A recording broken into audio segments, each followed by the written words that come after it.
My dear students, welcome back. देखिए, हमारे जो बीकॉम के स्टूडेंट्स हैं उनकी बड़ी डिमांड थी कि सर बीकॉम सेकेंड ईयर का तो आपने कोई वीडियो ही अपलोड नहीं किया। तो आज हम लोग बीकॉम सेकेंड ईयर में कॉस्ट अकाउंट के भीतर एलिमेंट्स ऑफ कॉस्ट, हाँ जी, एलिमेंट्स ऑफ कॉस्ट को डिस्कस करने जा रहे हैं। आखिर भी कौन कौन से एलिमेंट्स हैं जो हमारे कॉस्ट को अफेक्ट करते हैं। तो देखिए, किसी भी कमोडिटी को बनाने में हमें मटेरियल, लेबर और एक्सपेंस खर्च होते हैं। किसी भी वस्तु का प्रोडक्शन करने के लिए हमें सामग्री, श्रम और व्ययों की आवश्यकता होती है। मटेरियल, लेबर और एक्सपेंसेज की नीड होती है। इन्हीं को हम लोग क्या कहते हैं? एलिमेंट्स ऑफ कॉस्ट कहा जाता है। जनरली थ्री मेन एलिमेंट्स हैं कॉस्ट के। Material number one, number first material, और सेकंड क्या हो गया? लेबर, और नंबर थर्ड क्या हो गया जी? एक्सपेंसेस। ये तीन के बगैर कोई वस्तु, कोई कमोडिटी तैयार ही नहीं हो सकती है जी। तो देखिए, सामग्री, मटेरियल और श्रम, लेबर और व्यय, इन तीनों को ही क्या कहा जाता है? एलिमेंट्स ऑफ कॉस्ट कहे जाते हैं। अब मटेरियल क्या है? अरे भाई, मटेरियल के बगैर हम किसी भी कमोडिटी की मैन्युफैक्चरिंग और प्रोडक्शन ही नहीं कर सकते। ये तो बेस है, आधार है। अब हमें फर्नीचर बनाने की जरूरत है तो या तो स्टील से बनाएंगे तो स्टील मटेरियल हो गया, या फिर वुडन से बनाएंगे तो वुडन मटेरियल हो गया।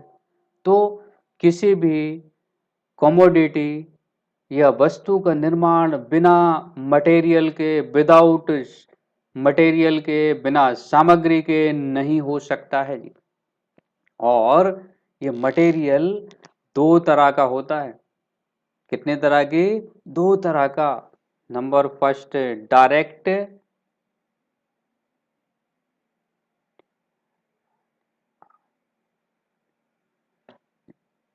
डायरेक्ट मटेरियल और second indirect material. First direct material, second क्या? इनडायरेक्ट। आप सोच रहे होगे सर ये डायरेक्ट इनडायरेक्ट मटेरियल कैसा? टैक्स तो हम लोगों ने सुना था direct indirect, material direct indirect कैसा? तो देखिए, डायरेक्ट मटेरियल वह है जिसके बगैर किसी भी सामग्री के निर्माण के बारे में हम सोच ही नहीं सकते हैं। और इनडायरेक्ट वो है जो इनडायरेक्टली उस वस्तु को बनाने में हमें मदद कर रही है। जैसे हम लोग फर्नीचर बनाएं। अब फर्नीचर बनाने में वुडन है, वो डायरेक्ट मटेरियल है। पर जो कीलें हैं, कील हम लोग यूज करते हैं, वो क्या हो गया? इनडायरेक्ट मटेरियल हो गया। इसी तरह हम लोग शूज बना रहे हैं। अब लेदर के शूज बना रहे हैं तो लेदर यहाँ पे क्या हो गया? डायरेक्ट मटेरियल हो गया। और लेदर बना रहे और क्या? फेविकॉल है, स्टिच करने वाला थ्रेड्स है, धागा है, वो क्या हो गया? इनडायरेक्ट मटेरियल हो गया। तो डायरेक्ट मटेरियल वो जिसके बगैर कोई कमोडिटी बन ही नहीं सकती। इनडायरेक्ट वो जिसकी हेल्प से तैयार होगी। तो हमने आपसे क्या कहा? अगर फर्नीचर बनाने में वुडन हमारा क्या हो गया? डायरेक्ट मटेरियल हो गया।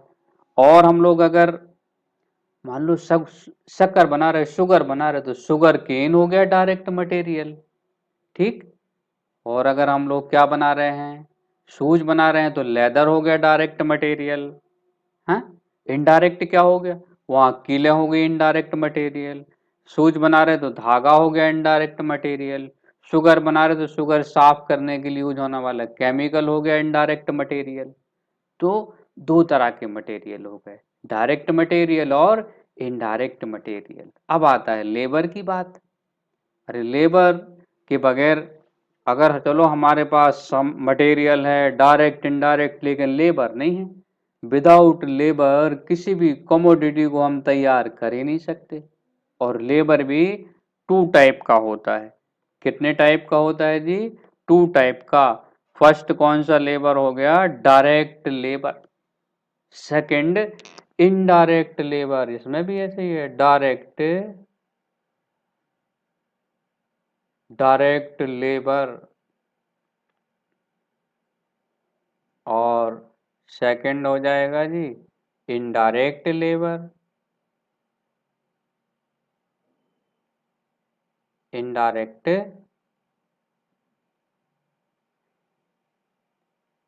अब आप लोग सोच रहे होंगे सर ये लेबर में भी डायरेक्ट इनडायरेक्ट आपने कह दिया।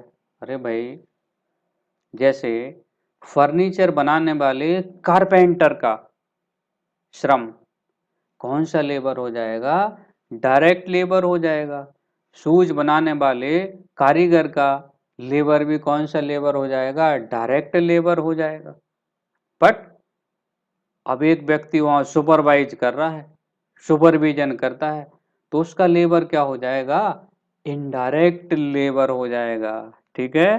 तो डायरेक्ट लेबर वो है जिसके बगैर वो सामान तैयार ही नहीं हो सकता है, उसको कहा जाएगा डायरेक्ट लेबर। क्योंकि अरे भाई, कारपेंटर है, फर्नीचर ना बनाए तो कैसे तैयार होगा?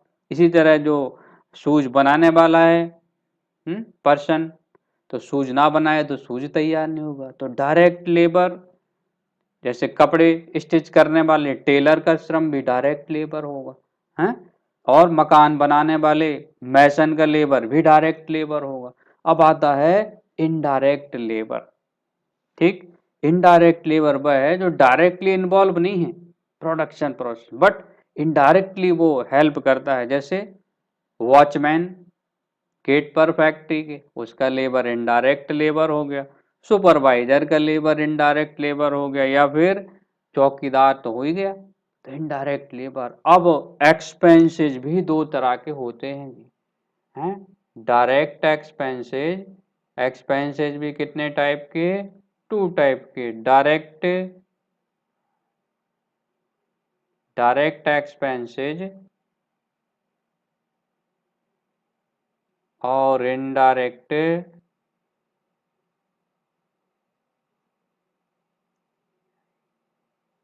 एक्सपेंसेस। अब एक्सपेंसेस की बारी आ गई। देखिए, फर्स्ट एलिमेंट्स क्या था हमारा? मटेरियल। सेकंड एलिमेंट्स है लेबर। और थर्ड एलिमेंट्स क्या है? एक्सपेंसेस। एक्सपेंसेस दो तरह के होते हैं, डायरेक्ट एक्सपेंसेस और इनडायरेक्ट एक्सपेंसेस। अब डायरेक्ट एक्सपेंसेस भी होते हैं जो डायरेक्ट मटेरियल और डायरेक्ट लेबर के संबंध में किए जाते हैं। ऐसे व्यय जो डायरेक्टली निर्माण से संबंधित होते हैं, ठीक, उत्पादन से रिलेशन रखते हैं, वो सब डायरेक्ट एक्सपेंस है। जैसे मटेरियल को परचेजिंग वाले प्लेस से मैन्युफैक्चरिंग वाले प्लेस तक लाने का खर्चा, रॉयल्टी, रिसर्च एक्सपेंसेस, ये डायरेक्ट एक्सपेंसेस होते हैं। ठीक। अब कौन से आ गया जी? Indirect expenses. वे सारे के सारे एक्सपेंसेस जो वस्तु को बनाने से सीधे रिलेटेड नहीं है, बट इनके बगैर भी किसी वस्तु का निर्माण संभव नहीं है, वो इनडायरेक्ट एक्सपेंसेस होते हैं। ये इनडायरेक्ट एक्सपेंसेस भी देखिए कितने तरह के हो गए। एक होता है फैक्ट्री, फैक्ट्री एक्सपेंसेस। फिर होता है ऑफिस एक्सपेंसेस, ऑफिस एक्सपेंसेस। फिर होता है सेलिंग, सेलिंग एंड डिस्ट्रीब्यूशन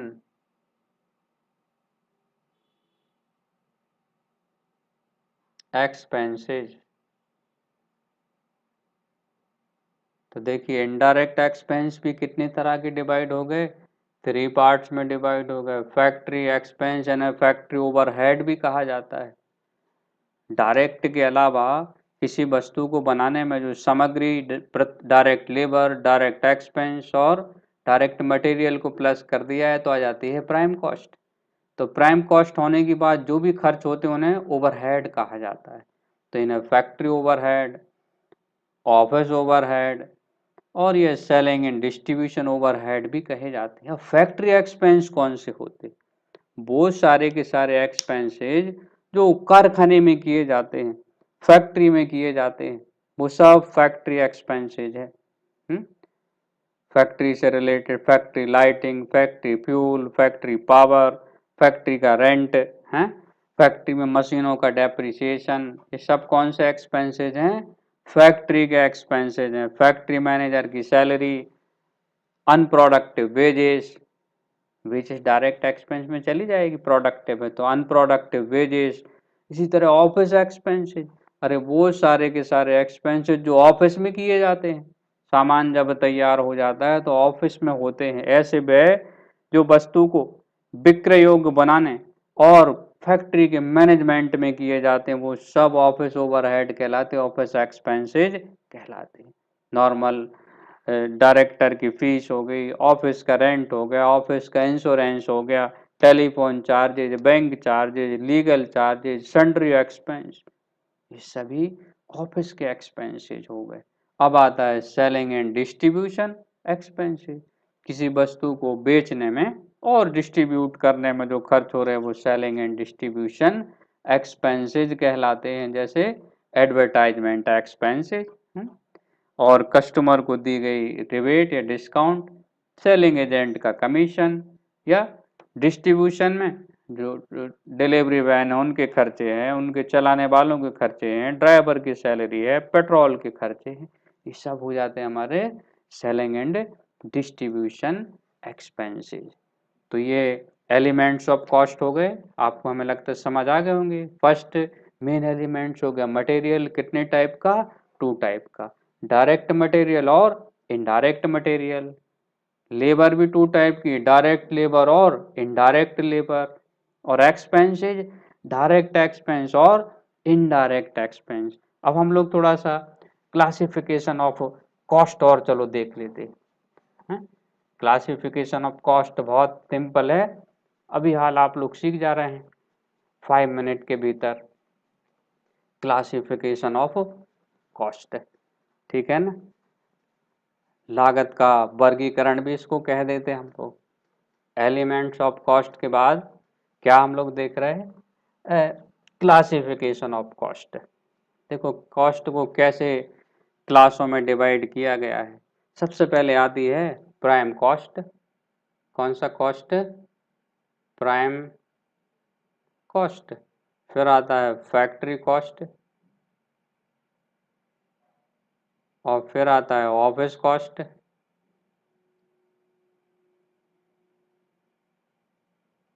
और फिर आता है टोटल कॉस्ट। अभी इतना तो हम लोग सीखते हैं। अब प्राइम कॉस्ट क्या कहलाएगी? हैं, अभी हमने आपसे बात करी थी मटेरियल, एक्सपेंसेस और लेबर, सबके बारे में बात की। मटेरियल, एक्सपेंस और लेबर। अगर हम लोग देखिए डायरेक्ट मटेरियल, डायरेक्ट लेबर और डायरेक्ट एक्सपेंसेज, डायरेक्ट एक्सपेंसेज, अगर हम इन तीनों को प्लस कर दें तो आ जाएगा हमारा कौन सी कॉस्ट? प्राइम कॉस्ट आ जाएगी। किसी भी वस्तु के निर्माण की मूल लागत आ जाएगी। ठीक, क्या आ जाएगी? Prime cost. Direct material, direct expense plus direct labour, इन तीनों का टोटल क्या आ जाता हमारा? प्राइम कॉस्ट आ जाएगी। अगर हम लोग प्राइम कॉस्ट में क्या प्लस कर दें? फैक्ट्री। अब ये जो देखो आ गई प्राइम कॉस्ट, प्राइम कॉस्ट आ गई। इसमें अगर हम प्लस कर दें फैक्ट्री